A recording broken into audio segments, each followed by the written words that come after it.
भाई दीप भाई यार, आप जब भी आते हो आप जंगल की या वैसे कोई एक्सपीरियंसेस शेयर करते हो, ऑडियंस को बहुत मजा आता है सुनने में। तो कुछ इस बार हुआ है आप इस बार एक जाते जंगल का हॉरर किस्सा है भाई।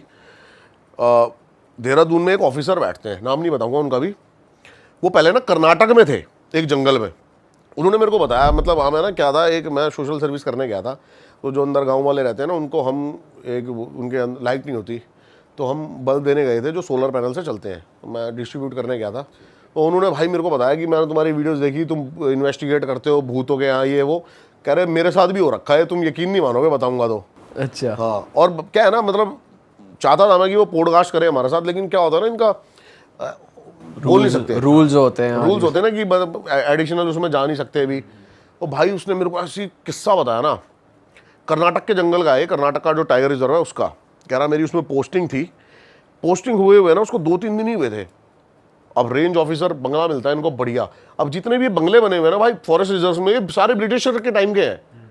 चाहे मैंने आपको बताया था एक जगह तो हम भी गए थे, थे। जोलासल, ये सब ये सारे ब्रिटिश टाइम के बने हुए हैं। पूरे इंडिया में या कुछ एक पूरे इंडिया में अंदर जो बने हुए हैं ब्रिटिश टाइम के ही बने हुए हैं। शिकार विकार गाह ये हुआ करते थे पहले, या फिर जो इनके कंट्रोल करते थे, मतलब फॉरेस्ट ऑफिसिंग जो भी चलाते थे। अब तो ये क्या है, ये WWF चलाता है पूरा इनको, बाहर की जो वर्ल्ड वाइड फेडरेशन है जंगल्स को, टाइगर रिजर्व्स को। चाहे वो इंडियन रूल्स आपको पता है, वैसे इंडियन गवर्नमेंट का कोई वो नहीं है इसके अंदर, इन्वॉल्वमेंट है ही नहीं टाइगर रिजर्व्स में। अच्छा, नेशनल पार्क्स तक है, ओके। कैटेगरी है ना काफी सारी, फॉरेस्ट, नेशनल पार्क और फिर जंगल्स और ये फिर टाइगर रिजर्व। टाइगर रिजर्व जो प्रीशियस है बहुत, उसकी जो सिक्योरिटी है ना भाई, उसकी सिक्योरिटी अलग लेवल है। जो भी टाइगर रिजर्व बन चुके हैं, अभी हमारा पीलीभीत भी टाइगर रिजर्व भी ही बना है। कॉर्बेट तो शुरू से था ही टाइगर रिजर्व। ये बाहर की ऑर्गेनाइजेशन है जो पूरे साउथ अफ्रीका जो मेन जंगल्स को कंट्रोल करती है, और एंटी पोचिंग काफ़ी ज़्यादा ये चलाते हैं मुहिम की भाई, बहुत ज़्यादा। और सिक्योरिटी जो है ना अलग मिलेगी आपको टाइगर रिजर्व में। फॉरेस्ट एरिया में ऐसी कोई भी घूमता दिख जाएगा आपको, टाइगर रिजर्व में घूमता कोई नहीं दिखेगा आपको। बफर जोन तक ही रह सकते हैं, जैसे ही आप कोर एरिया में घुसे शूट एंड साइट। अच्छा, अलग लेवल की सिक्योरिटी, अलग लेवल की, मतलब पैसे फूके हुए हैं भाई। हर पेड़ों पे अंदर जाके कैमरास लगे हुए हैं, ट्रैप कैमरास हैं, बहुत बहुत ज़्यादा सिक्योरिटी करी गई है। अभी हम जिस जंगल में गए थे उसमें इतनी सिक्योरिटी थोड़ी थी, आपने देखा होगा। हाँ, जिस जंगल में तो नहीं थे, पर आप एक जगह हमें टाइगर साइटिंग के लिए लेकर गए थे, वो वाला एरिया टाइगर रिजर्व में आया है अभी। वो आधा एरिया टाइगर रिजर्व में है और आधा एरिया जो था वो फॉरेस्ट में था। तो बट हम तो गए थे, जो चीज़ लीगल है हम तो वहीं तक गए थे ना, जो बफर जोन है, या थोड़ा आगे चले गए थे। हम तो भाई थोड़ा सा अंदर गए थे।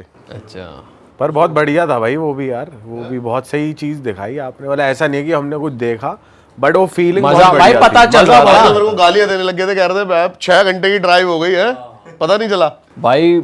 लेकिन वो एरिया ऐसा था, हम शूट के बाद जो पॉडकास्ट हमने करा रिकॉर्ड नहीं कर पाया यार उसको। और दूसरी बात तो रिकॉर्ड, मैंने बड़े प्यारे व्लॉग बनाए थे वहां के, वो मेरे से डाटा ही मेरे से डिलीट हो गया गलती से। Oh shit. अच्छा हाँ, आप रिकॉर्ड कर रहे थे थ्रू आउट। सारा मैंने तो थंबनेल तैयार करवा दिया था तगड़ा, ओह वो सारा डाटा डिलीट हो गया। और रात को भी मैं उस रोड को रिकॉर्ड कर रहे थे थोड़ा थोड़ा, सारा डाटा रिकॉर्ड हो। क्या था ना, गाड़ी भी किसी और की थी, उसमें डैश कैम भी नहीं था। उस रोड पे ही लग रहा था कि कोई ठीक है लेपर्ड वेपर्ड देखने निकले, कुछ और ना दिख जाए भाई। कोई उस रोड की तो साया ना मैंने दिख आपको जाए। पहले सुनाया था ना कि मेरे को एक बंदा दिखा था जो रोड पे लेटा हुआ था, वो वही है, वो वही रोड थी। आपने उस रोड की वाइब्रेशन देखी थी, क्या वाइब्स थी। हमें आपको पूरे जंगल एरिया में 40 किलोमीटर हम गए थे, और 40 किलोमीटर सिर्फ जंगल, एक भी गाड़ी नहीं दिखी होगी। हाँ, वो तो हमारा लक उस दिन नहीं था कि हमें टाइगर नहीं दिखा। पर भाई फील पूरी आई थी भाई, पूरा मजा आया। फील तो पूरी आई थी, बहुत तगड़ा। हर मोड़ पे, हर उस पे चलते चलते लग रहा था अब दिखेगा, अब भाई दिखेगा। तो जैसे हम पीलीभीत पहुंचे थे, कहने लगे भाई घुमा लो। भाई हम पहुंचते ऐसी जगह पहुंच गए, और भाई वहां कोई हमें मार के डाल देता तो भी ना मिलते हम, इतनी वो सुनसान भाई हम थी। तो गाड़ी लेके चले, आप तो गाड़ी चला जा रहे थे। अच्छा ठीक है, मेरे पास लोकेशन थी हमारे रिजॉर्ट की, तो मैं देख रहा था अब हम कितनी दूर जा चुके हैं अपने रिजॉर्ट से। मैं तो बार बार वो देख रहा था। मैंने कहा भाई हम चले गए थे 2.5-3 घंटे दूर, अब 2.5 घंटे वापस आना वहां से। वहां से हम 180 किलोमीटर दूर थे, 180 गए थे, 180 आए थे भाई बहुत एक तरीके से हम दिल्ली आ गए और फिर वापस पहुंचे। मतलब 2 घंटे 2.5 घंटे जाना, 2.5 भाई आना, आप ट्रस्ट 5। नहीं करोगे, मैंने पूरे एफर्ट डाले थे अपने। हाँ नहीं, नो आपको डाउट भाई, वाइल्ड लाइफ no अच्छी doubt। दिखा सकूं। नो डाउट भाई। और शाम वाली सफारी भी बहुत तगड़ी थी भाई, वो भाई उसके फुटेज डिलीट हो गई, वरना तो भाई वो मजेदार मजेदार थी था भाई, मतलब मजा। वो नसीब वालों को मिलती है भाई। लेकिन सच में जैसे आपने बताया था ना भाई, नेचर में जाके जो नेचुरल आवाजें आ रही है, चांद देखा था झरना कितना बह बड़ा रहा लग है रहा था। भाई। हाँ भाई, वो अलग थी भाई वो फीलिंग ना वहाँ पे अंदर जाके, क्योंकि जिस जोन में हम थे एक तो वहाँ पे आवाज आ रही थी थोड़े एनिमल्स की और चिड़ियाओं की आवाज आ रही थी, और एकदम बीचों बीच और ऊपर से चांद की वो रोशनी रात वाली। जैसे ही भाई हम गाड़ी रोकी हमने रिजॉर्ट के बाहर, भाई तो गाड़ी खोल लिया कह रहे भाई हम जा रहे हैं सोने। भाई हो ही गया था, थक गए थे भाई। मैं तो भाई उसके बाद भी 3 घंटे बाद आया था। आपको दिख गया था ना उसके लैपड़ बाद? दिखा था हाँ, लेकिन लेकिन हमको प्रॉपर थोड़ी दिखा था, आप कह रहे थे मुझे एक बस रोड क्रॉसिंग दिखी थी, इतना ही दिखता है भाई। आपको लेपर्ड ऐसे थोड़ी दिखेगा, आपको ऐसे बैठा है आजा भाई, हाँ सही बात है। क्रॉसिंग ही दिखेगी एकदम से ही, इतने चटक होते हैं। तो भाई उस पे आते दोबारा फॉरेस्ट वाले पे। अब क्या हुआ भाई, बंदा मेरे को कहता मेरा कर्नाटक में हुआ दूसरा तीसरा दिन था, और मेरे को ना मेरे रूम्स में ना अलग अलग चीज़ें फील होने लगी, जैसे कि हवा चल नहीं रही, खिड़की बंद है लेकिन पर्दे हिल रहे हैं, बाथरूम में बार बार टैप ऑन हो जाना, ये सब चीज़ें फील होने लगी उसको। तो कह रहा है एक दिन है ना हम नाइट पेट्रोलिंग पे निकले। अब नाइट पेट्रोलिंग पे एक मचान थी जहाँ से काफ़ी दूर तक आप देख सकते हो कि कहीं, अब क्या होता है ना अंदर अगर एंटी पोचिंग होते हैं ना उनको कुछ ना कुछ तो चाहिए होता है, मशाल या फिर कोई ऐसे थोड़ी बहुत लाइट, तो ये ऊपर से देख सकते हैं कि कहीं पूरे जंगल में ऐसी रोशनी तो नहीं दिखाई दे रही है। वो जाके खड़ा हुआ, बंदा देख रहा है सारी जगह पेड़ों वेड़ों पे इधर उधर कि कोई हलचल है क्या नहीं है, और देख रहा है। उसको आवाज़ आती है एकदम से कि स्टेयर्स पे कोई चल के आ रहा है। मन में आया हुआ असिस्टेंट आ रहा है मेरा पीछे पीछे, तो उसको लगा कि मेरा असिस्टेंट आगे खड़ा हो गया, तो बोलता कि यार यहाँ तो कुछ नहीं, चल अगली उस पर चलते हैं। वो देखता है कोई नहीं, कहता अभी तो आवाज़ आई थी, तो मन का बहम होगा, आगे नीचे बैठ गया। जैसे ही बैठता है आगे तो अपने असिस्टेंट, वो तो ऊपर आया था क्या अभी, तो कहता नहीं मैं तो नहीं आया, मैं तो नीचे बैठा हूँ। वो बात आई गई, सोचता है कि साढ़े दिमाग का कोई फितूर होगा, चले जाता है। वो भाई जिस रात पेट्रोलिंग हुई ना, उसी रात जाके वो जैसे अपने वहाँ पे बैठता है, वो देखता है कि एक अंदर ब्रिटिश ऑफिसर बैठा हुआ है उसके कमरे में। अब वो क्या होता है, जैसे अब ये गेट है, वो निकल रहा होता है ना, तो उसकी नज़र पड़ती है एकदम से अंदर कोई बैठा हुआ, वो पीछे होता, कोई नहीं। कहता ये क्या हो रहा है, ये तो कोई था इधर। जो वहाँ का सबसे पुराना जो रसोइया होता है उसको बुलाता है, कहता है यार अभी मेरे को एक ब्रिटिश ऑफिसर दिखाया, ये सच में है या क्या क्या मेरा वहम है। वो कहता सर ब्रिटिश ऑफिसर आपको दिखा है, तो वो उसको बताता है कि ब्रिटिश ऑफिसर का सर भूत रहता है यहाँ पे। अच्छा, तो वो कहता है क्या ये फालतू की बातें, हो सकता है मेरा कोई वहम हो, ऐसी कुछ हो। अब भाई उसको है ना ये चीज़ें और ज़्यादा फील होने लग गई, रोज़ टैप ऑन हो जाना, ये ऑन हो जाना। अब उसका रसोइया जो है, अब जैसे जैसे वो ब्रिटिश ऑफिसर उसको दिखता रहता है ना, उसका रसोइया वहाँ से चला जाता है, छोड़ के बंदा मेरे को कहता है कि भाई आप ट्रस्ट नहीं करोगे कि एक टाइम ऐसा आ गया कि वो मेरे से आगे कॉन्वर्सेशन करने लगा, और मैं 6 महीने वहाँ पर रहा उस पैलेस में, और रोज़ मैं उसके साथ ही रहता था, उसकी इंस्ट्रक्शन फॉलो करता था भूत की। क्या बातें करते थे वो यही बताता था उसको भाई कि तू स्ट्रिक्ट रह अपने उसके लिए, अब तेरे को ये करना, मतलब कोई लूप होल ना हो, काम के वर्ड्स ही काम था। के हो, और ऐसा नहीं था कुछ उल्टा सीधा नहीं करा नहीं रहा नहीं है। नहीं नहीं डरा और हुआ हाँ, है। और वो मतलब ऐसे कह रहा था कैजुअली कि यार मैं तो मिलता रहता था उससे, ये वो उसने मेरे को कई कमांड दी, मैंने उसकी बातें मानता था, लेकिन मैं वहाँ से हर उस ऑफिसर को, वो ब्रिटिश ऑफिसर दिखता था जितनी वहाँ पर वो रहते थे, 6 महीने के लिए, 7 महीने के लिए, 3-4 मतलब पहले जो ऑफिसर थे उनको भी दिख चुका है वो, ये सारी चीजें थी। और वो हार्म नहीं करता था किसी तरीके से हाँ, वो सिर्फ उसको आम करता था जो अपनी ड्यूटी, भाई मतलब परेशान क्या मतलब उसको करता था, उसको मतलब छेड़ता था ताकि वो अपनी ड्यूटी करे, डराता था, जो अपनी ड्यूटी ईमानदारी से करता था। तो मैंने कहा ये मतलब वो मेरे को ऐसे बता रहा है जैसे कि उसका दोस्त यार था। तो आपने उससे पूछा नहीं कि कुछ कोई हिस्ट्री रही हो कि वो वहीं पे ही इतनी उसको भी नहीं बताती डिटेल यार। अच्छा, वो ब्रिटिश ऑफिसर के टाइम पे बताते थे कि भाई कई सारे ब्रिटिश ऑफिसर्स को जो हमारे क्रांति जो उसमें थे उन्होंने मार दिया, ये तो तब से उनकी स्पिरिट्स। अब जैसे इसका भी हमने सुना था एक बार, आपका ये कोटा में जो है ब्रिजराज पैलेस, कि इसके अंदर भी ब्रिटिशर्स रहते हैं, वहाँ पे उनको मार दिया गया था। तो आज भी मतलब वो ब्रिटिश ऑफिसर जो है वहाँ के जो सिक्योरिटी गार्ड है, अगर वो सो जाता था उसको चांटे पड़ते हैं, ये सब होता है। भाई ये और वो वाले सर भी तो बता रहे थे उनको भी जो मिला था, जो रेंज ऑफिसर थे वो जिनके कहते थे हमने उनके बंगले में रहता हाँ। है भाई। पता है क्या है, इन बंगलों के ना बड़े, अब इस बार हम रुकेंगे ना जोलासल चलेंगे, वहां पे आपको फील होगा भाई। भाई फील भाई नहीं हमें हमें बख्श जरूरी दो, नहीं है। हमें जानवरी दिखा देना वही बहुत है।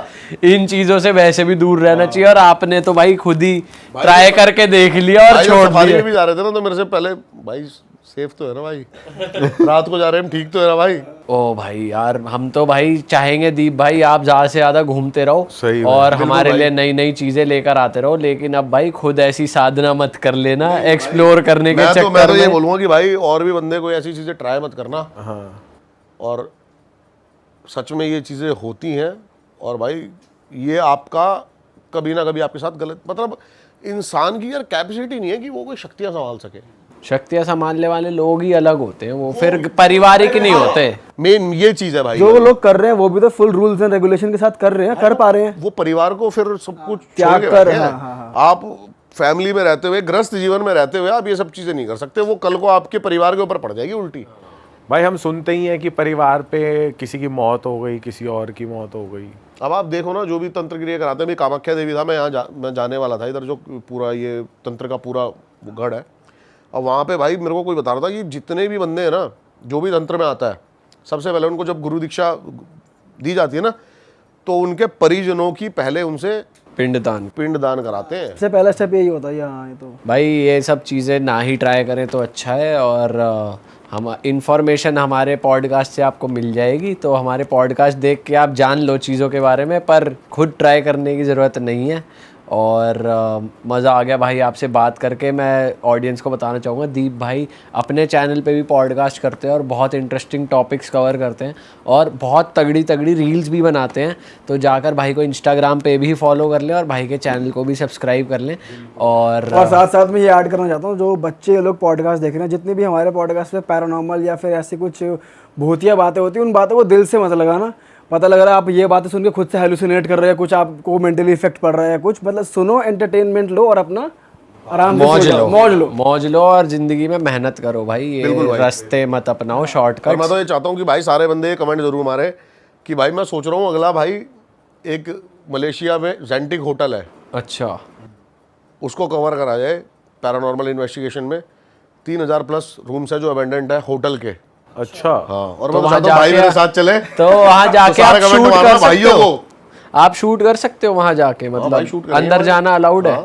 अच्छा, तो उसके वहाँ की गवर्नमेंट की परमिशन नहीं लेनी पड़ेगी? वहाँ तो भाई फोन वोन भी नहीं उठाएगा कोई। चले सारे भाई पहुंच गए और थाने में ही बैठे वहाँ तो भाषा भी और वहीं अलग है। रह अगर गए। भाई पॉसिबल हो सकेगा तो ही शूट कर पाएंगे, इलीगल मतलब नहीं करेंगे। कुछ भी ऐसा नहीं है कि पड़ी लक्कड़ नहीं लेंगे, हाँ पड़ी लक्कड़ नहीं लेंगे। तो मैं तो चाहता हूँ भाई चले मेरे साथ और एक्सपीरियंस भाई करें। हम तो चाहते हैं कि अब कुछ अलग यूनिक करा जाए भाई, बिल्कुल भाई, है ना? मैं तो चाहता हूँ कि आप जेंटिक होटल में बैठो, आप देख और सीधा भूत ही बिठा ले कुर्सी पे, और वहां पे पॉडकास्ट हो रहा हो। डन है भाई। कुर्सियाँ लगी हुई हैं 4, आवाज आ रही है 5, ऐसा कर देते हैं। हो सकता है भाई। भाई तंत्र में कैसे आ गए आप? अभी फिलहाल भाई कुछ ऐसा हुआ, अभी है ना काफी ज्यादा मैं तांत्रिकों के साथ पॉडकास्ट कर रहा हूँ। हाँ, आपका पता नहीं इंटरेस्ट बना होगा नहीं बना होगा, कभी तंत्र में बना, कभी जानने का, जैसे आपने भी तांत्रिकों के साथ भाई पॉडकास्ट करे हैं। हमको ऑफ कोर्स मजा तो बहुत आता है सुनने में कि वो विद्या क्या चीज़ है, कैसे उसको तुम कैसे साधना सिद्ध कर है। सकते हो, साधना कैसे कर क्या सकते ये हो। चीज होती भी है नहीं होती। तो भाई मेरे अंदर ना क्यूरियोसिटी रहती है हमेशा ही कि जो ये बोल रहे हैं, फिर ऐसी कोई चीज एग्जिस्ट करती है भी नहीं करती है, तभी मजा आता है उस चीज को आगे बढ़ाने में या फिर उस चीज के साथ और ज्यादा कुछ एक्सपेरिमेंट करने में। सही बात है। तो भाई एक है ना, मेरे को एक बंदे, उनका नाम नहीं बताऊंगा मैं, क्योंकि उन्होंने तो साफ साफ, मैंने उनको मतलब काफ़ी चीज़ें ऑफर करी पॉडकास्ट पे आने के लिए, लेकिन वो आए नहीं। अब मैं बताता हूँ, जो बहुत कम ऐसे बंदे हैं जिनके पास रियल सिद्धियाँ है ना, वो लोगों के सामने आके ऐसे बताते हैं। वो ऐसे ही रहेंगे नॉर्मल कपड़े पहन के, ना वो कुछ करेंगे ना कुछ, और वो ऐसी ऐसी सिद्धियाँ प्राप्त कर रखी है बंदों ने, आप सोच नहीं सकते। आपने एक मूवी देखी है क्रिश? हाँ जब मूवी स्टार्ट होती है तो पता लगता है कि रोहित को काफ़ी साल तक उसने किडनैप करा हुआ था एक आदमी ने, और वो उसकी शक्तियों को गलत इस्तेमाल कर रहा था। यही है फैक्ट। इसलिए भाई जो रियल में जो साधनाएं करके बैठे हैं ना, वो किसी को नहीं पता होने देते कि मेरे पास क्या शक्तियां क्या सिद्धियां, वरना तो कोई भी उठा के उनको कुछ भी करा सकता है।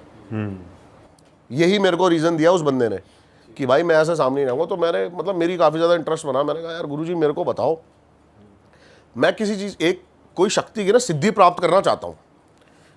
तो भाई उन्होंने मेरे से है ना कुछ फॉर्मेलिटीज़ करी। पहले तो वो मना ही करते रहे काफ़ी टाइम तक, फिर मैंने काफ़ी ज़्यादा दिखाया उनको कि मैं सीरियस। कह रहे अगर देख ले, अगर तूने ढंग से नहीं करी तो इसी से मेरे पे भी बैकफायर हो सकती हैं।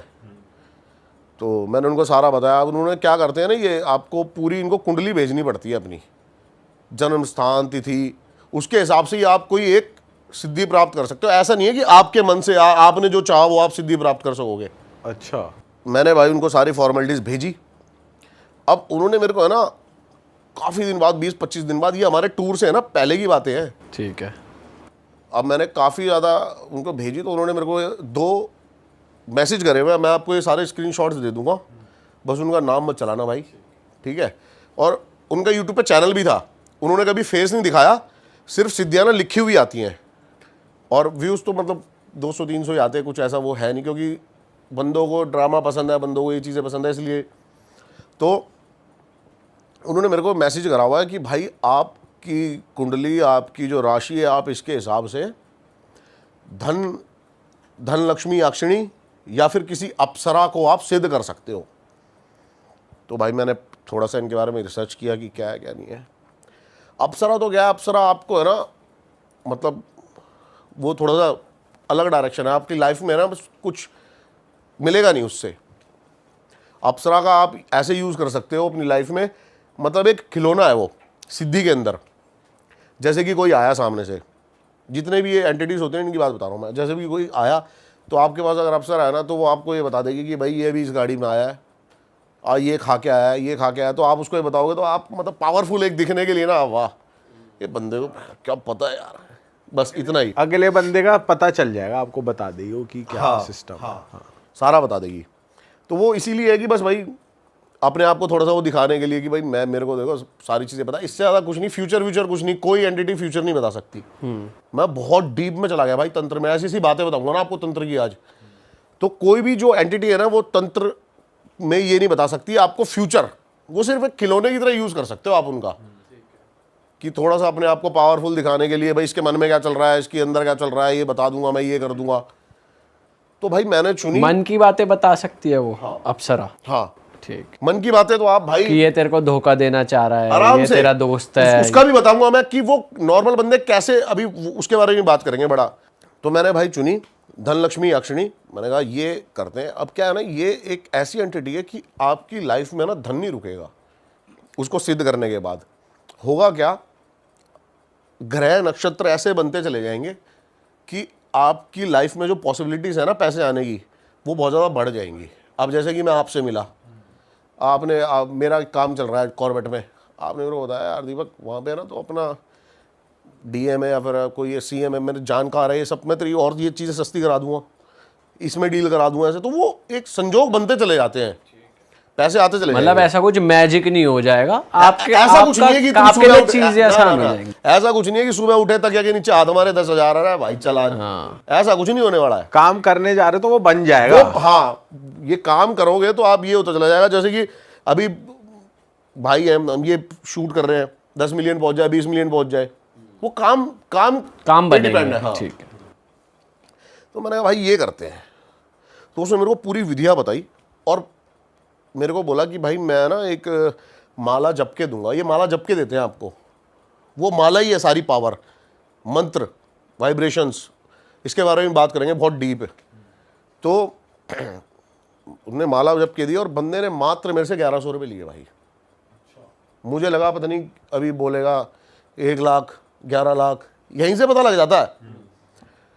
बंदे ने 21 दिन माला जपी है और 1100 रुपये लिए हैं मेरे से, और वो देने होते हैं, वो दक्षिणा है। आप फ्री में किसी की टाइम या फिर किसी की एनर्जी नहीं ले सकते, वो वेस्ट है। तो 1100 रुपये भाई मैंने उनको दे दिए। अब वो फ़ोन पे ज़्यादा मेरे से बातें करते नहीं थे, फ़ोन पे उनका एक शिष्य बातें करता था मेरे से हमेशा, ठीक है। और वो मेरे को बड़े बड़े मैसेजेस मेल्स में सारी चीज़ें शुद्ध हिंदी में लिख के भेज रहा है। अब मैंने देखा भाई, उन्होंने मेरे को है ना बताया कि 51 दिन तक ना तेरे को ये सारी चीज़ें करनी है। वो चीज़ें बता सकते हो आप क्या क्या करना था? भाई वो यही था कि मेरे को एक टाइम पे साधना में बैठना था, उस माला का एक टाइम तक जाप करना था, पूरी माला कंप्लीट, पूरी माला का। ठीक है। एक मंत्र दिया था आपको? एक मंत्र दिया था, वो मंत्र सिद्ध होता है, वो गुरु ही दे सकता है, बिना गुरु के मंत्र आप सिद्ध नहीं करवा सकते। और वो दिन में एक बार करना है या 3 टाइम या 4 टाइम? एक टाइम सुबह। हाँ। तो भाई अब उन्होंने मेरे को बोला कि ऐसा भी हो सकता है कि तेरे को कोई चीज़ ना रोकने की कोशिश करे, लेकिन है ना ध्यान, फोकस। सबसे पहली बात तो है ना भाई, कई दिन तक ना शुरू के 10-11 दिन थॉट्स पे कंट्रोल नहीं हुआ और होगा भी नहीं। ये जो नया बंदा एकदम से मेडिटेशन थोड़ी कर सकता है, सीधियाँ थोड़ी कर सकता है। शून्य करना होता दिमाग को, थॉट फ्री। वो तो हो ही नहीं सकता। अभी भी हम आपस में बातें कर रहे हैं, दिमाग में भी 100 चीज़ें चल रही हैं। तो भाई मेरे को बड़ी दिक्कत आई, कुछ ना कुछ गलत थॉट आए, कुछ उल्टी सीधी चीज़ें, उल्टी सीधी। कुछ अंदाज़ा लगाया आपने? मैंने कहा यार ये तो सारा काम बन नहीं रहा। भाई बंदे ने ना मेरे को थॉट शून्य करने के लिए बोला कि तू विज्ञान भैरव तंत्र पढ़। अब भाई विज्ञान भैरव तंत्र, भाई तंत्र का सबसे बड़ा कोई अगर मतलब प्रमाण है ना इस दुनिया में, तो वो विज्ञान भैरव तंत्र है। इसके बारे में भी हम थोड़ी देर में बात करेंगे डीप में। बस अभी इतना बता देता हूं, विज्ञान भैरव तंत्र की शुरुआत कहां से हुई। एक दिन पार्वती है ना शिव से पूछती है कि तुम हो कौन। तो शिव ने बताया कि शिव है क्या, शून्य। तंत्र, मेडिटेशन, ध्यान, मतलब हमेशा आंख बंद करके बैठे रहते हो, क्या है सच्चाई, क्या है। तो भगवान ने 112 विधियां बताई। भगवान ने डायरेक्ट आंसर नहीं दिया कि मैं कौन हूं, क्या हूं। भगवान ने 112 विधियां बताई, जिसके अंदर से कुछ ऐसी टेक्निक्स थी ना जिससे आप अपने आप को शून्य कर सकते हो। और अगर भाई ये चीज़ें सबको पता लगेगी ना, सबकी लाइफ चेंज हो जाएगी। विज्ञान भैरव तंत्र उसका नाम दिया गया। बुक्स आजकल तो ये बुक के नॉर्मल आती है, मैंने भाई वो पढ़ी चीज़ें। तो आप कैसे थोड़ा सा शून्य कर सकते हो, उसने मेरी काफ़ी हेल्प करी। और भाई इतनी चीज़ें सॉल्व हुई ना लाइफ की, आप सोच नहीं सकते। कुछ एक टेक्निक अगर आप बता सकते हो शून्य करने के लिए, आपने कौन सी अपनाई? तंत्र सेक्स। अरे ये क्या होता है? करेंगे भी भाई इस बारे में, ठीक है, आगे बात करेंगे कि ये टेक्निक, ये आपको थॉट फ्री करने की टेक्निक है। बिल्कुल। ओके। अभी बहुत बंदों को लग रहा होगा सेक्स थॉट फ्री कैसे कर सकता है लोगों को, लेकिन ये लिखा हुआ है, ऑन रिकॉर्ड है विज्ञान भैरव तंत्र में। 112 में से 3 विधियां शिव ने पार्वती को बताई सेक्स की टेक्निक, मेडिटेशन में जाने की। भाई ये तो पहली बार सुन रहे हैं हम भी अपने पॉडकास्ट में। मैंने भी या फिर पहली बार कहीं सुन- पर भी ना कभी पढ़ा ना किसी के कहीं सुना, मतलब ये फर्स्ट टाइम सुन रहे हैं। तंत्र सेक्स तो एक दूसरे से लिंक भी नहीं होते, ये वर्ड्स इन इटसेल्फ ये बिल्कुल होते हैं भाई, आप गूगल करो अभी, बहुत सारी चीज़ें अभी आपको निकल के आएंगी। जैसे कि आप शॉक्ड हुए, ऐसे आज बहुत सारे बंदे शॉक्ड होंगे, क्योंकि तंत्र सेक्स को ना बहुत ज़्यादा ना बहुत मिसकंसेप्शन है। बहुत ज़्यादा अलग अलग बंदों ने ना अलग अलग धारणाएं बनाई हुई हैं, गलत, लस्ट, ये वो आज हम क्लियर करेंगे इसमें। क्योंकि तंत्र के थ्रू है ना आप बहुत चीज़ें अपनी लाइफ की बैलेंस कर सकते हो, बहुत चीज़ें देख सकते हो, जो आप मतलब थॉट्स अपनी है ना बहुत ज़्यादा उसको बहुत बड़ा कर सकते हो। तो भाई अब मैंने थोड़ा बहुत सीखा कि कैसे हम शांत कर लें दिमाग को, शून्य कर लें थोड़ा बहुत। और भाई मेरे साथ ना अलग अलग चीज़ें होने लगी। अब मैं एक दिन बैठा, 21-22वें दिन की बात है, 51 दिन की सारी ये विधि थी कि आप 51 दिन बैठोगे तो आपको 51वां दिन था उस दिन मेरे को हवन करना था। और उसी दिन सारी गलती हुई, मैं चैट्स में दिखाऊंगा आपको। तो अब मैं बैठा, 20वें 21वें दिन ना मैं बैठा हुआ हूँ और मेरे इधर से आवाज़ आती है, प्स। मेरे को बताया गया था पहले ही कि भाई ऐसी कुछ चीज़ें आपको डिस्टर्ब कर सकती हैं, लेकिन आप आंख मत खोलना या फिर कुछ भी ऐसा। लेकिन भाई वो नेचुरल था, मैंने एकदम से आंख खुली और मैंने कहा पीछे कोई नहीं, साइड में तो कोई था ही नहीं, कमरे में मैं अकेला ही था। मैंने फिर आंख बंद करी भाई, फिर आवाज़ आई इधर से एकदम से ही। मैंने कहा भाई लफड़ा है कोई। और एकदम से ही ना यहाँ से फूंक मारने को ही स्टार्ट हुआ। फिर उसने यहाँ पर फूंक मारी, फिर आंखों पे, और मेरे को फील हो रही है प्रॉपर। और भाई एकदम से ना इरेक्शन शुरू हो गई, यानी अपने आप ही मेरे को फील हो रहा है। मतलब आप कुछ सोच ही नहीं रहे ऐसे चीज़ों के बारे में, और इरेक्ट होना शुरू हो गया। और भाई वो मेरे को मैं देख रहा हूँ ये क्या हो रहा है। और भाई एकदम से ऐसा लगा कि आपके पास कोई है, इतनी पास कुछ अलग ही फील होने लग गया। और भाई उसके बाद ना वो रोज होना शुरू हो गया, रोज साधना में रोज। भाई 10-12 दिन हो गए। अब क्या थे, मैंने गुरुजी से कोई बात करूं ना तो अब पता नहीं उनका पैटर्न क्या था, उनके रिप्लाई में एक हफ्ता लग जाता था। अच्छा।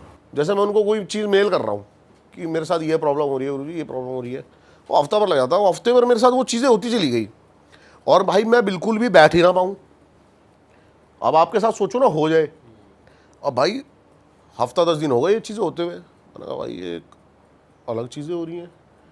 और मतलब ऐसा लग रहा है कि जैसे मेन इसका 51 दिन तक आपको ब्रह्मचार्य का पालन करना है, तो मेन पर्पस किसी का था कि ब्रह्मचार्य का पालन ना हो पाए, ठीक है। और वैसे भी नॉनवेज तो मैं काफ़ी टाइम से छोड़ ही चुका हूँ, और ये भी रूल था इसमें कि आप ये सब चीज़ों का सेवन नहीं कर सकते। अब भाई एक दिन मैं लेटा सो रहा और फिर से वही फूंक। अब ये बैठे हुए नहीं, लेटे हुए बेड पे मैं लेटा हुआ हूँ, सो रहा हूँ। भाई मेरे को साफ साफ फील हो रहा है मेरी चद्दर कोई ऐसे दबा रहा है। और एक होता ना जैसे स्लीप पैरालिसिस, कि मेरे को सब पता है लेकिन मैं उठ नहीं पा रहा। और भाई मेरे को फील हो रहा है मतलब, और एकदम से ना मेरे को थोड़ी देर बाद वही दोबारा फूंक और फिर से इरेक्शन शुरू। और भाई मैं कोने में देखता हूँ शीशे में, एकदम से डार्क शैडो, एक काली परछाई कोई मुझे यूं देख रही है। भाई मैं खड़ा हुआ, एकदम से कमरे की सारी लाइटें ऑन करी मैंने कहा भाई ये। उस दिन 51वां दिन था और मैंने सोचा भाई, क्योंकि वो चीज़ है ना घर में आके आपको डिस्टर्ब कर रही है और ये सब कर रही है, और मैंने कहा मेरे परिवार पे या फिर इस, और घर वालों को तो पता भी नहीं, घर वालों को तो लग रहा है मैं लौंडा कैसे पूजा पाठ में आ गया यार, नॉर्मल। उनको थोड़ी पता है मैं कि तांत्रिक सिद्धियाँ कर रहा हूँ। अब मैंने किसी को बताया नहीं, मेरे घर वालों को वो चीज़ मैंने उस दिन बंद कर दी। अब मैंने मेरी उनसे बात हुई तो उन्होंने कहा कि कोई नहीं, तेरी सिद्धियाँ हो पाई हो ना हो पाई हो, लेकिन तू एक हवन करवा दे जिससे कि वो एनर्जी जो भी थी चली जाए, वो चली जाए। अब भाई उन्होंने मेरे को कई सारी विधियाँ बताई, देखना उसमें आप लिखी हुई है कि कमल गट्टे हैं, इसको पूरा छील के और गाय का देसी घी लेके ये सब तेरे को करके और इसका हवन करना है। भाई मैंने हवन करा, आप सोच नहीं सकते, हवन करवाया और सोच नहीं सकते कि कमरे के अंदर ना एकदम से इतना धुआं हो गया हवन का, इतना ज़्यादा धुआं हो गया कि एक बंदा भी वहाँ बैठ नहीं पाया। मतलब वो हवन भी सक्सेस नहीं हो पाया अगर देखा जाए तो। फिर उन्होंने मेरे को एक और बताई कि अब तू 101 कन्याओं को जाके भोज करवा दे। तो वो करवाया हमने। उसके बाद से मेरे पास अब तक वो चीज़ें नहीं हुई है मेरे साथ, लेकिन वो चीज़ें कंटिन्यू होती गई कई दिन तक, जब तक आपने सोल्यूशन नहीं करा। हाँ। पर 51 दिन तक आपने किया था ये? 51 दिन तक मैंने पूरा किया। मतलब आप चाहते, मतलब अब मेरी 22वें 23वें 24वें दिन तो वो वैसे ही टूट गई ना भाई सिद्धियाँ। अच्छा। अब आप बैठ ही नहीं पाए, एकदम से आंख खुल जा रही है, डर रहा हूँ मैं।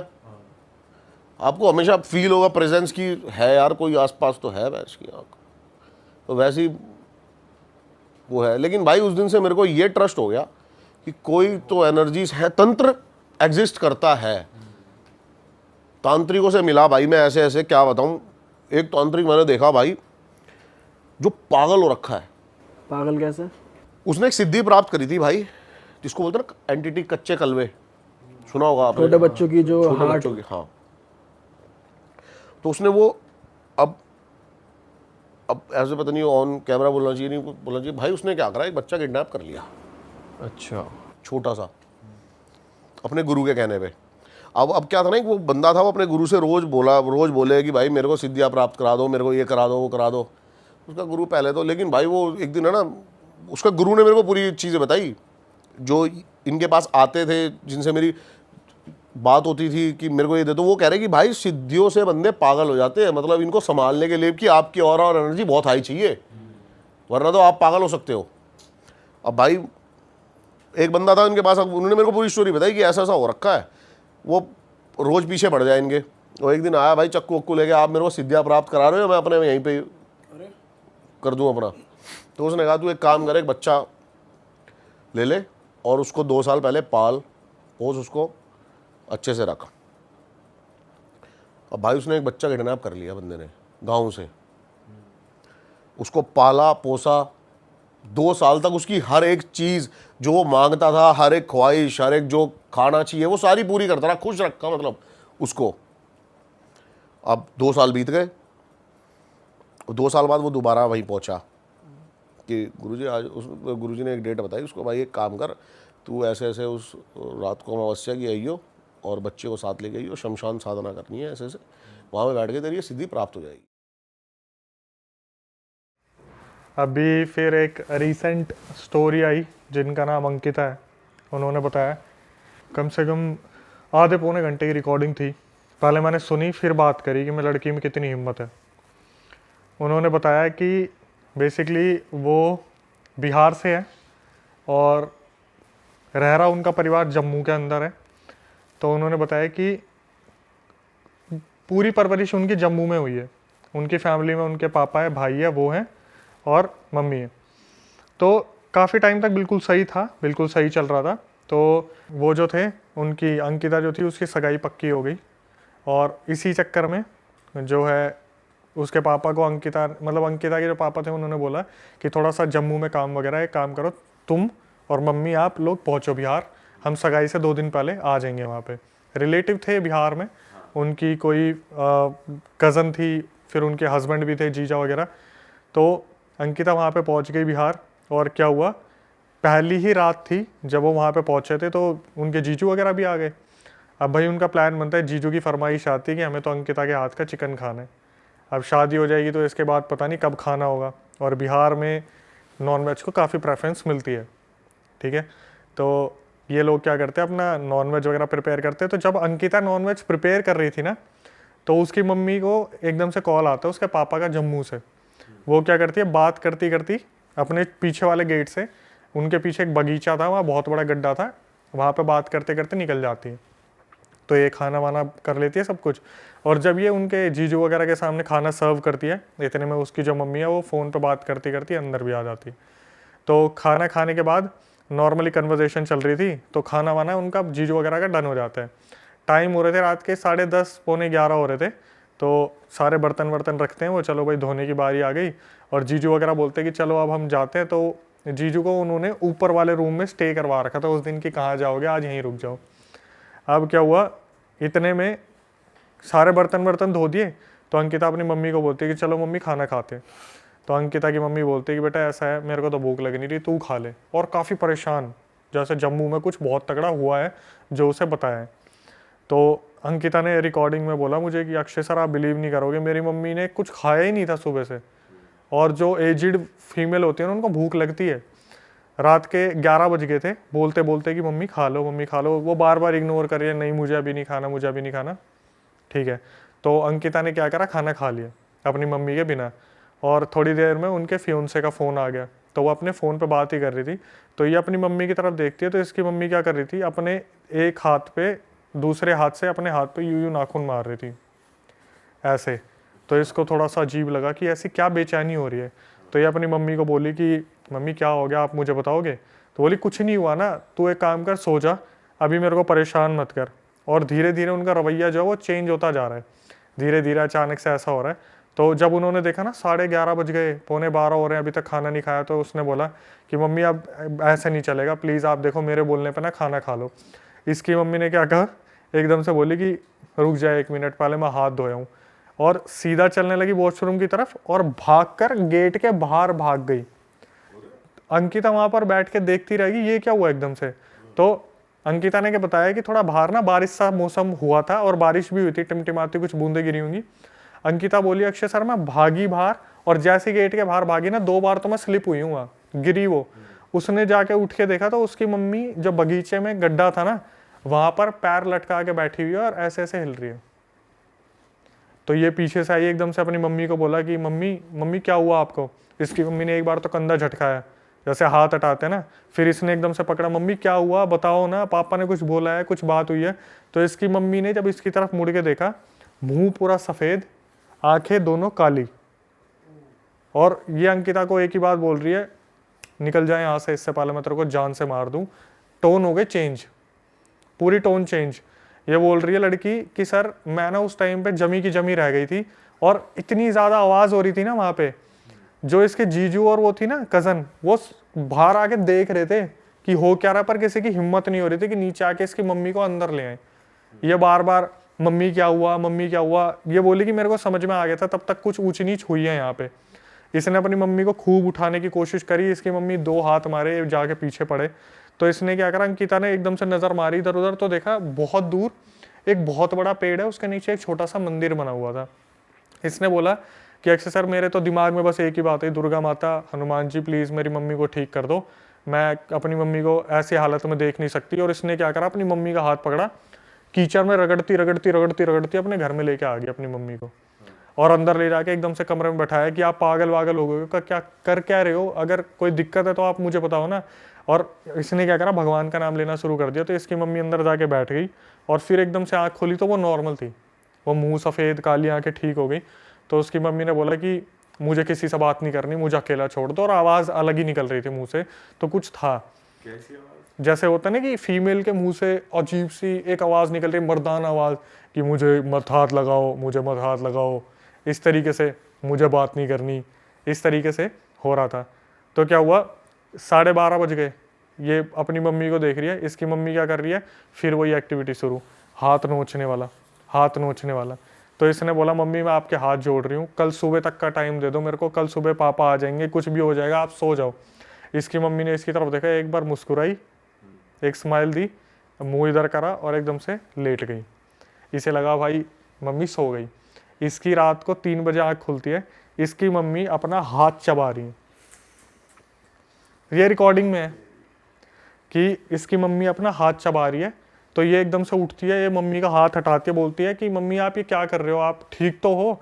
तो इसे लगता है कि बोलते हैं ना हिंदू परिवार के बच्चे हैं कि मम्मी आप एक काम करो, मेरा हाथ चबा लो, तो थोड़ा एकदम से कॉन्जरिंग की तरह मम्मी जग जाएगी।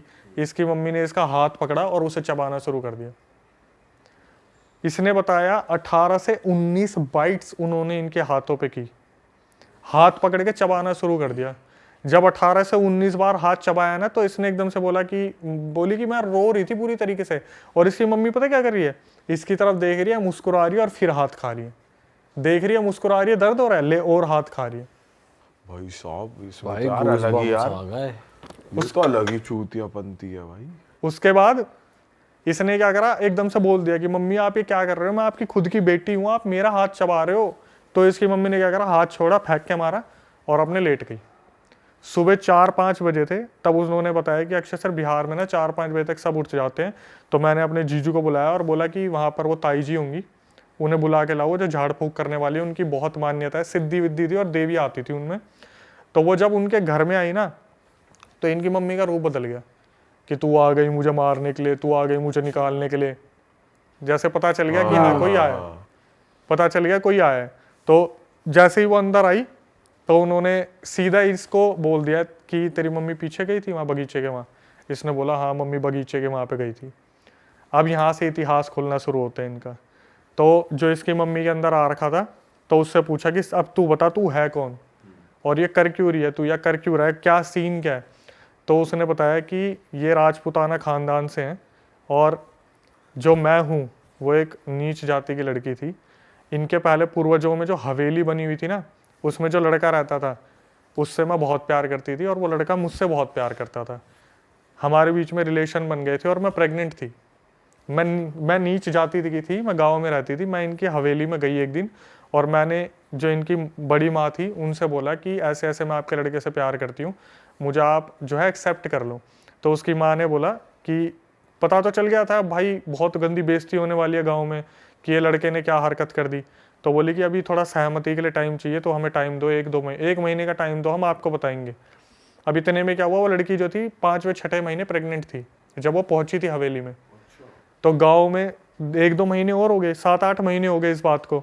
तो गांव में उस लड़की को ताने मारने शुरू कर दिए कि बिन ब्याही माँ हो गई, कुंवारी थी, ऐसा हो गया वैसा हो गया। अब ये लड़की उस लड़के के लिए इतना लॉयल थी कि इसने बताया ही नहीं कि उससे हुई हूँ, कि उनके परिवार की इज्जत ऐसी हो जाएगी। ये क्या हुआ, 8वें-9वें महीने में फिर दोबारा पहुंच गई। पहुंचने के बाद बोली माँ मेरे को एक्सेप्ट कर ले, मेरी गांव में पूरी धज्जियाँ उड़ा दी, मेरी कोई इमेज नहीं रह गई है, मेरे को बहुत ज़्यादा गंदा व्यवहार है, ऐसा कर दिया। तो उसकी माँ ने एक बार पूछा तू मुझे बस इतना बता, तूने किसी को बताया हमारे बारे में? बोली मैंने नहीं बताया। इशारा करती है पीछे से, उसके सर पे डंडे मारने शुरू कर देते लोग, जो अंदर के होते हैं सिपाही वगैरह, डंडे वंडे मारते हैं और वो हालत कर देते हैं। उस लड़की की डंडे लगते लगते ही डिलीवरी हो जाती है। बोला ना पेट पे मारा, इधर मारा उधर मारा, तो प्रेशर हुआ एकदम से, उसने झटके से बेबी को बाहर निकाल दिया। उस हवेली में उन्होंने क्या करा, जन्मे बच्चे को भी जान से मार दिया, उस लड़की को भी जान से मार दिया, और रात को चुपचाप पता है कहाँ दफना दिया, अपने उस वाले घर के गड्ढे में। और वो लड़की जाते जाते मरते मरते श्राप दे गई कि तुम्हारे यहाँ की जितनी भी औरतें हैं, जो जो इस हवेली में रहेगा, मतलब वो घर, उसकी बलि होगी।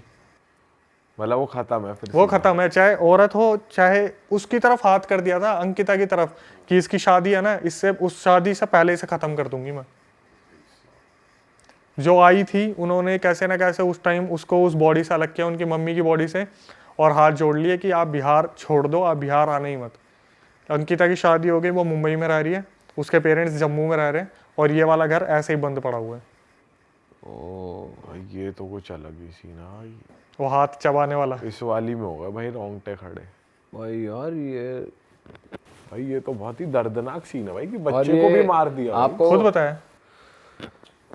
भाई साहब यार क्या कर रहे हैं भाई लोग, किसी भी हद तक जा रहे हैं यार, हद होगी यार। ये तो पुराना इंसिडेंट है जो उसने बता दिया, ऐसे पता नहीं कितने अब केस उनकी होते शादी होंगे। को कितने साल हो गए? अप्रोक्सीमेटली 3-4 साल हो गए। और उन्होंने बताया भी ये चीज़ कि अक्षय सर, आज भी मेरे हस्बैंड मुझसे पूछ लेते कि ये निशान कैसे हाथ पे, आज तक वो निशान नहीं गए जो मम्मी ने काटे थे। तो जब उन्होंने बोला था कि इसकी भी शादी होने वाली होगी तो मैं इसको छोड़ूंगी नहीं, तो वो उसका उस चीज़ का उपाय कैसे हुआ? वो जो आई थी ना फीमेल, उन्होंने वहाँ पे 2-3 घंटे तक यज्ञ किया है। बस इतना कर दिया कि इस अभी के लिए निकाल दूं, जब तक ये यहाँ से चले जाए। क्योंकि बोलते हैं ना कि रावण ने भी क्या बोला था, मुझे ये देव नहीं मार सकते, ये नहीं मार सकते, वो नहीं मार सकते थे, लेकिन रावण ने ये नहीं कहा था कि मुझे इंसान नहीं मार सकता। रावण ने इंसान को इतना ये सोचा कि इंसान मुझे क्या ही मारेगा, तो राम के नाम पर जो जन्म हुआ था राम भगवान के, कि इंसान के रूप में रावण ने भी एक छोड़ दिया था। तो इसमें उसने क्या कहा था कि इस हवेली में जो रहेगा, जैसे भूल भुलैया में आपने देखा है, हवेली में आओगे तो वो वाला था कि हवेली छोड़ दी, भाग गए तो बच गए। हाँ, आओ कभी हवेली पे।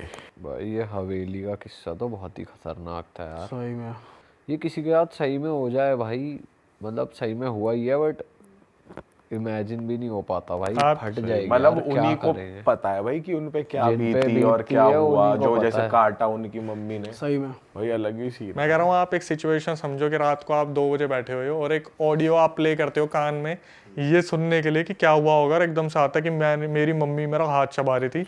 2 सेकंड के लिए हमारी आत्मा निकल के शरीर छोड़ के पूरा द्वारका घूम के वापस आ जाती है। सही में भाई आप तो भाई हिल गए होगे सुन के। क्योंकि वो लड़की जिस तरीके से बता रही है ना, मैं अपने उसमें लगाता हूँ वीडियोस में, रो बिल्कुल ऐसा कि अक्षय सर पता है अक्षय सर मैंने ना फिर ऐसे करा, अक्षय सर पता है उसकी जो मम्मी थी ना वो ऐसे कर रही थी, उसके जो मेरे जीजू थे ना उनसे नीचे नहीं आया जा रहा था। सोचो कि उसकी कजन और उसके जीजा खड़े होकर बालकनी में से देख रहे हैं, नीचे आने की हिम्मत नहीं हो रही। भाई लड़की ने लेकिन सही हिम्मत दिखाई। यही कमेंट आए हैं उस वीडियो पे कि लड़की को सल्यूट है, उसने जिस तरीके से सिचुएशन को हैंडल करा। पर जीजा को भी मानना पड़ेगा मदद करने गया नहीं, चिकन खा लिया, उससे चिकन तो बनवा लिया। ये नहीं ये है मदद ये कर लूं नीचे आके उसकी। हेल्प कर दूं, देख लूं कुछ। भाई ऐसे नींद नहीं आएगी अगर देख ले आप। इस मतलब केस में तू कोई क्या देख ले करेगा अगर आपने। तू जी जाए तो? हेल्प करूंगा भाई, तू करेगा? हाँ भाई और क्या। कद्दू करेगा तू, हेल्प। तू साले मक्खी से डर जा। तू साले टैक्सी बुला के शहर छोड़ दे, वो फ्लाइट पकड़ ले, गोवा जाके पार्टी कर तो ले। ये भी कह ही रहा है, ये भी कह ही रहा है। कुछ लगा रहा कोई हेल्प। अबे हम तो कर लेंगे, तू साले टिड्डा देख के डर जाता है। तू करेगा भाई देख, मैं ऐसा नहीं कहूंगा कि मैं जाके पास में जाके हेल्प तू ना करूंगा, अभी यहीं बट बैठे मेरे बैठे माइंड कह में रहा जो है। आ रहा है वो ये है कि अगर गंगा जल हो तो छींटा दूर से मार दिया टाइप्स कुछ कर, पास दूर नहीं से जाएगा मतलब। पास जाने की हिम्मत। मतलब हेल्प की जाएगी, ऐसा नहीं है कि हमारी जान को खतरा हो हम कुछ किसी करें। को फोन कर दिया, किसी को कुछ कर दिया, ये वाली हेल्प कर। फिर तो एक तरीके के वही वाले जीजा हुए आप जो अबे ये थोड़ी है, नीचे खुद नहीं आ जा नहीं रहे, रहे, नीचे आ जाएंगे भाई, नीचे औरों को बुला के फंसवा लगा ले, जैसे छींटा मार दिया गंगा जल का दूर से। हाँ हेलो, अरे सीन हो गया, आना जरा एक बार। ये सीन सोच के हंसी बहुत आ रही है, ये सामने वो कांड चले, फोन करे आना और खुद मदद अबे नहीं जो कर रहा। कर सकता है उसे ही तो बुलाएंगे, किसी पंडित जी महाराज को, किसी को। तेरी तरह थोड़ी कैब बुलाई, डियर डोना बैठे हैं जाके पार्टी कर रहे हैं वहां। मुझे लग रहा है ये भी कह ही रहा है, ये भी करेगा नहीं। नहीं करूंगा भाई, सुन ले, तू ये सुनना चाहता नहीं अभी करूंगा। ये बैठे बैठे कह ही रहा है। नहीं करेंगे, बिल्कुल हेल्प नहीं करेंगे, अपने घर निकलेंगे जाके खुश। ये तो खुद तो करेगा नहीं और बीवी को भी नहीं करने देगा। अरे तू क्या करेगी, अंदर चल। चल अंदर चल, अपनी जान प्यारी है, चलो यहाँ से। सोने का टाइम हो रहा है, जल्दी चले। अक्षय भाई आप क्या करते, आप होते तो? भाई मैं तो सच बताऊं, ये सच है, जब हम ऐसी कोई चीज देखते हैं ना, पहली बात तो हमने जिंदगी में इनसे सामना करानी है, हाँ ठीक है।